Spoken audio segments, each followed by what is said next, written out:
It's Monday, June 2nd. Coming up live on The View. America's Most Wanted's Ed Miller is exposing the shocking crimes of fugitives on the loose right now, and how you can help authorities hunt them down and bring them to justice.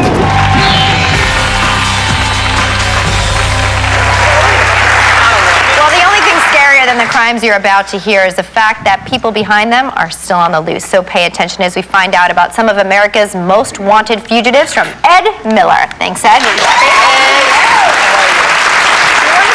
He raided the polygamous ranch in Texas, left 400 kids in foster care. They were separated from their families. What's the status there? And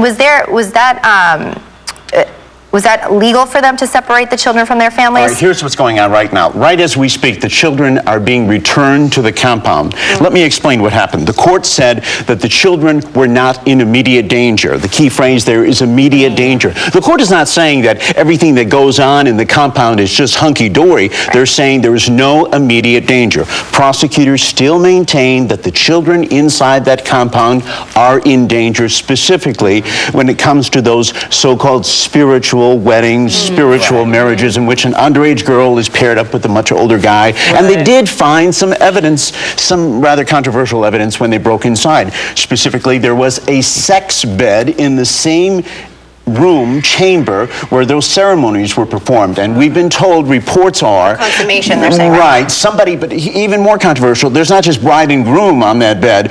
Somebody from the sect has to witness the sex going on as part of the religious proceedings. Okay, so are they worried now that this decision has been made that the members of the sect would flee Texas then? Yeah, they've been told they cannot leave Texas. Everybody was saying, you know, it's just like going to court. You can't leave town. You're not supposed to leave town. But this is different than you and I. They can leave town at a drop of a hat. There's compounds all over the country. There's one in Mexico. There's one in Canada, so they can leave. Remember, with no witnesses and no perpetrators and no victims, the case goes away. What about those photographs we saw of what's his name? Warren Jeffs. Warren Jeffs. Yeah. Let me tell you all about Warren Jeffs. Girl, and they kissing and like that. Absolutely. Warren Jeffs was a so-called prophet. That means he's the top banana, right? Right. I was in Las Vegas when he was arrested. Let me tell you about the so-called prophet. You tell me what you think. Yeah. He was picked up in his bright red shiny SUV wearing a pair of Bermuda shorts, and in the trunk, in the linings of the suitcases, $70,000 in cash and a whole bunch of wigs as disguises.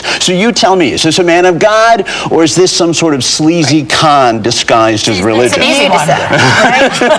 I want to get into some other cases too. Sure. We want to know about Gracie Valencia. She's so bad. She's the only woman on this list. What's her story? Right. No, Claudia too, at the end. Well, Gracie Valencia is the only one who we felt was bad enough to make America's most wanted list, if that makes any sense. The top of and basically, America's Most Wanted was founded after the horrible kidnapping and murder of little Adam Walsh. Right. And so any kind of crime that involves a child gets very special attention for us. And this one involves a child, a little 11-year-old girl.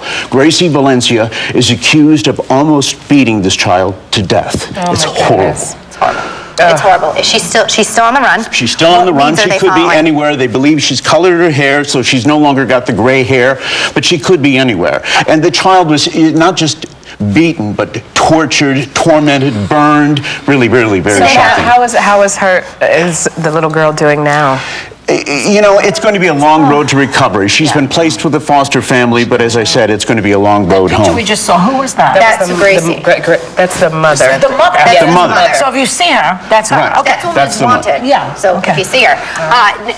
Are they following any strong leads, or are they kind of at a stopping point right now? No, they're probably at a stopping point right now. It's just that it's such a horrible child abuse case.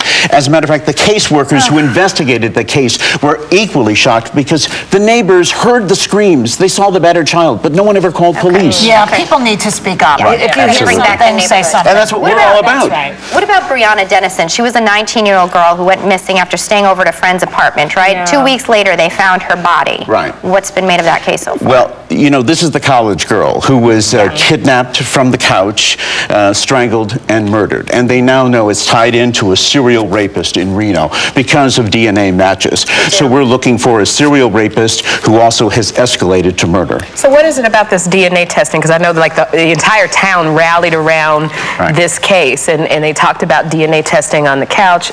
What does that have to do with Right. it? What's really important here is there is a very good law in Nevada which says all convicted felons have to be DNA tested and the data put into a database.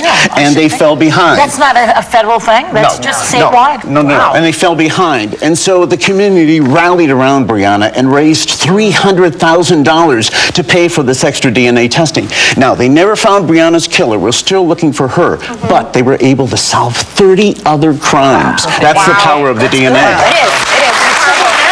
Quickly before we go, there is one more. The Ohio police are still searching for Claudia Herrig, Claudia who was Herrig. accused of killing her husband, Right, Carl. here's the headline on this. Commercial airline pilot meets hot tamale on the internet, and one of them ends up dead. Yeah, but what was her motivation for killing him? She thought that he was about to dump her. So I swear to you, this is what happened. She went to a gun store and walked in and said, "Excuse me, sir, what kind of gun would you need to kill someone?" And he said, "Well, step right over here, little miss. This .357 with laser scope is what you need." So usually you She hear... bought it. Yeah, She bought and this and she there's shot proof him. of the But usually purchase. you hear those kinds of stories where there's an obsessive male who refuses to let go of the woman. This is like the opposite gender in this case. Right. Is that This woman really had guts because then she took her husband's airline pass and flew out of the country. Where is So she? now What she's country? under shit. Brazil. She's in Brazil. She's in Brazil somewhere, but still on the loose. So we want to thank you, Ed, for keeping us up to date on Thank you. all of these cases. For more information on any of them, check out our website, and we'll be right back. Terrible story. Thanks, Ed.